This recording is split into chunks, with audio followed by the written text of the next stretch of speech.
السلام علیکم۔ انجمن فروغ ادب بلوچستان کے ترین مشاعرے میں پیش کی گئی ایک غزل مطلع عرض ہے۔ جس کے ہر ایک خط میں میرا خواب رواں ہے، جس کے ہر ایک خط میں میرا خواب رواں ہے،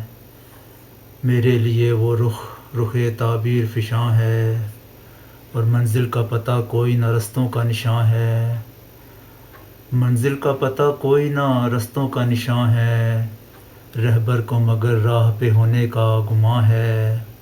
اور احوال دل زار کا فطرت سے عیاں ہے، احوال دل زار کا فطرت سے عیاں ہے، داغِ جگر ماہ غم ہجراں کا نشاں ہے، اور ہاتھوں سے تواضع کبھی ہونٹوں سے تکلم، ہاتھوں سے تواضع کبھی ہونٹوں سے تکلم، اس قرب کے عالم میں بھی آرام کہاں ہے، اور اٹھتی ہیں سرے بزم نگاہیں میری جانب،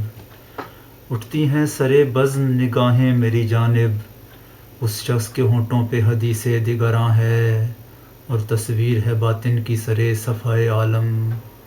تصویر ہے باطن کی سرے صفحۂ عالم، جو دل کا سماں ہے وہی گلشن کا سماں ہے، اور رائے ہے فصیح اس کی میرے شعر کے برعکس، رائے ہے فصیح اس کی میرے شعر کے برعکس، رنگینی جذبات سے معمور بیاں ہے، اور جس کے ہر ایک خط میں میرا خواب رواں ہے، میرے لیے وہ رخ تعبیر فشاں ہے۔ بہت شکریہ۔